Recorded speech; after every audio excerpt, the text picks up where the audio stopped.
Today we're talking about what you should be looking for in a rally car. So we are huge proponents of rally. It is one of the funnest motorsports out there, and despite what it might seem like, it's actually really easy to get into. So if you want to get into the sport and you're thinking about what car to get, you're probably thinking you need something like this, or this, or this. Okay, we all need a little bit of that, let's be honest. But what makes a great rally car to get into the sport will actually surprise you. So the first and most important thing that you want to look for is a reliable platform to start with. So there's 4 sections that you really want to consider. The first one is going to be the drivetrain. You want to look for a car that has a bulletproof power plant under the hood, a solid transmission, differentials, all the rest of the drivetrain that can take some abuse. You also want to consider how adequate is the braking system and how well is that going to hold up. And then lastly, the suspension design and robustness, because it is going to take a lot of abuse on a rally track, and all of that is going to get transferred directly into your shocks, your upper and lower control arms, into your bushings and your tie rod ends. So you want to make sure that those components that you might not think about initially are also really tough. The reason that reliability is such a critical thing is if you don't finish all your stages, you don't win the race. And in rallycross, same thing. If you can't finish all of your runs, you're not going to podium. Looking at it from a non-competitive perspective, the goal of rally is just to have fun and get seat time. And so that is the utmost important thing. You don't want a car that is constantly going to be braking on you. You're not going to want to invest the time and money to travel to rally events just to spend most of the event in the pits fixing your car. So the second thing that you're going to want to consider when you're looking for a rally car kind of goes hand in hand with the reliability component. And that is parts availability. How easy is it to get replacement parts for all the major components on that vehicle? If you go to your local Napa, Advanced Auto, or Riley's AutoZone, are you going to be able to get major critical engine parts for the car? Like belts, oil filters, those wear items, or things that could commonly go out like coil packs, sensors, those type of things. Can you get brake pads and rotors easily? Can you get CVs or axles? Can you get wheel bearings? So running a car on the track that is easy to get parts for is a huge advantage. In the event that something does break when you're in a multi-day rally, there's a good chance that you can run down to the parts store, even in some backwoods small town, and find what you need for this car if it's readily available. Another huge advantage is easy to get usually means cheap. And the cheaper we can race, the more we get to do it. So this video today is sponsored by us, because YouTube pays us the equivalent of pennies per hour. Do you love the 80s shitboxes more than life itself? And when your friends and family question why you love the blocky designs, mediocre performance, and third-rate amenities, your only response is made in the 80s, loved by the ladies?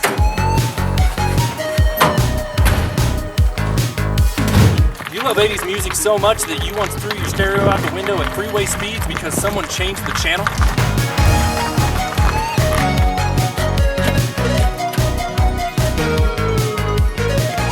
Did you peak in the 3rd grade because that was the only period in your life where mullets were culturally acceptable?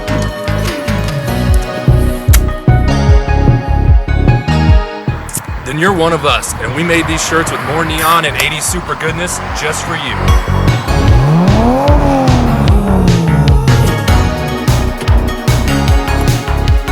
You boys want to go for a real 80s ride?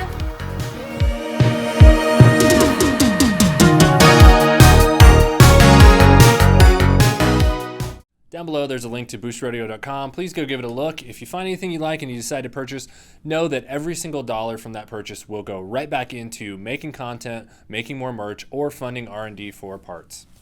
So the third thing that you want to look at is there aftermarket support for this vehicle? So we are huge proponents of running oddball cars. I absolutely love seeing people show up with something that you don't see every day and run it hard on the track. We run an old TE72 Toyota Corolla, which is not a very common rally car. And while it is super cool and a lot of fun, it is not without its disadvantages. And frankly, it's probably not a good choice for a lot of people. Having a lot of aftermarket support, especially when it comes to suspension components, gives you a huge advantage. Being able to get off-the-shelf coilovers or shocks, especially if there are rally-specific coilovers available for your chassis. They're typically built with much larger piston diameters and rods so they can take the abuse of rally. They also have more appropriate dampening and spring rates. In addition to coilovers, it's really nice if you can buy off-the-shelf adjustable control arms, traction arms, tie rod ends, those sort of things. What that's going to do is give you more adjustability in your suspension, and hopefully you can also find stronger than factory components that are going to do a much better job taking the abuse of rally. Suspension's always the most important thing and what we recommend upgrading first on your rally car. And then going down the list, you're going to want to look at, are there performance parts available for the engine so that you can increase the power? Are there performance options for things like LSDs and differentials? If you want to change your gear ratios to match your transmission and the tracks that you typically run on better. Are there a lot of companies that offer clutches so that you have a wide range of options for whatever power goals you set and your driving style? Lastly, though definitely not least important, is safety equipment. Are there options for bolt-in or weld-in roll cage kits, or are you going to have to make one from scratch? Do they offer harness bars? Are there seat brackets so you can put in racing seats? Because driving a rally car truly is exhausting, especially when you're moving all around in that cockpit. So the fourth thing is you're going to want to do a little research and look up the curb weight of that vehicle, because having a lightweight vehicle has numerous advantages when it comes to rally. To start with, as the old adage goes, ounces make pounds and pounds win races. Having a lighter car will make you faster. A real easy way to gain performance without increasing your horsepower is to lose weight. Another reason that a lightweight car has a huge advantage is it plays right back into that number one thing, reliability. Lightweight cars are easier on drivetrains, suspension components, everything when you're thrashing it around on that racetrack. So the fifth thing that you're going to want to look at is, what is the bolt pattern of the wheels for this vehicle? This kind of goes along with parts availability. You're going to want to see how easy it is to get wheels for this car. So with this one, we are wholeheartedly speaking from experience. The Corolla runs a 4 on 114.3, 4 on 4.5 bolt pattern, which is not very common, and it's really been a challenge for us to find spare wheels that are cheap. In rally, you might damage wheels, and it's really, really advantageous to have multiple sets of wheels and tires for the vehicle. If you only show up with one set of tires to an event and one goes, then you're sitting out for the entire weekend. So from that perspective, it's just really, really nice to have a second set that's already mounted so you can just throw those on in the pits and get back to racing. So as you advance in rally and your driving skills improve, you start investing more into the sport. A lot of drivers will have multiple sets of wheels with different tires and different tire compounds on each set. That way, as they show up to an event, they get a feel for the course, they can actually select the appropriate tire and compound for the conditions that day. Rally tires typically have 3 compounds. They have soft, medium, and hard. And then there will be different tread designs that are aimed more for loose surfaces like gravel, more compact surfaces, and then even tarmac stages. The course has a big impact on selecting tires as well as the temperature that day. So when you're just starting out, I strongly recommend just running a really solid knobby snow tire. They're going to be much cheaper than gravel or rally tires, and they should do just fine while you're learning. So the last thing that you want to think about is, what drivetrain style do you want to run? Obviously, all-wheel drive has a huge advantage when it comes to rally. All the pro WRC cars you see today are going to be all-wheel drive, and that's because in rally you are constantly fighting for traction. So having all 4 tires driving for you when you're accelerating or coming out of a corner will make the vehicle significantly faster. However, you don't have to run an all-wheel drive car to be competitive or have fun. In rally, you are classed based on front-wheel drive, rear-wheel drive, or all-wheel drive. Within that, you have various classes for the amount of modifications that are done to the car. There's also typically classes for naturally aspirated and forced induction. So if you want to run a front or rear-wheel drive car, you will be competing with other front or rear-wheel drive cars. So you will not be at any competitive disadvantage. That being said, you want to think about it a little bit and decide what fits your driving style best and what are you most comfortable with. We chose to go with a rear-wheel drive car. It fits a lot of our experience. It's a lot of fun.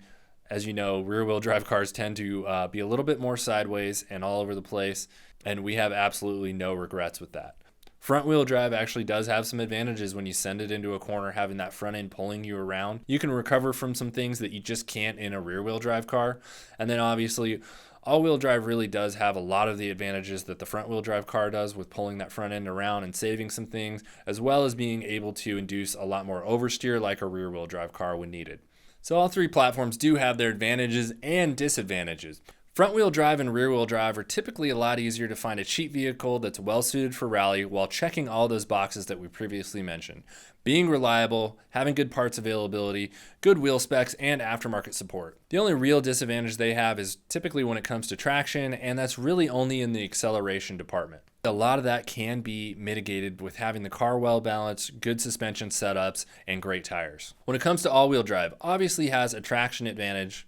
However, the disadvantages to all-wheel drive are typically the cars are going to be more expensive to start with, so higher cost to entry to get into one to start out in the sport, and then higher cost to maintain. Unlike front and rear wheel drive, where all you have to worry about is the transmission and one differential, in the case of front wheel drive, a lot of times the transmission and differential are actually integrated, so you only have one component there. But with an all-wheel drive vehicle, you're going to have two differentials, or a transfer case and a rear differential, and you're going to have 4 CVs rather than 2. They're also going to be harder on all 4 tires versus just the 2 drive tires. So last thing to consider is if you're already familiar with the platform, if you already have experience wrenching on the car and driving it, you're going to have a huge advantage when you get out there on a rally track and when you're scrambling to fix something in the pits. If you want to get started in rally and you need tips for getting into the sport, we put some of those together for you here. If you guys have any questions, please drop it in the comments. We will catch you guys later. Pretty sure I just said mid-wheel drive. I don't know what that is. Really helps to have some good bourbon while you're browsing the old marketplace looking for that rally car. And the better the bourbon, the better the car deal you'll find. You could just buy a Subaru. That's what everybody does. Head gaskets and ringlands. Knock, knock. Who's there? You're EJ. All right, we are calling it.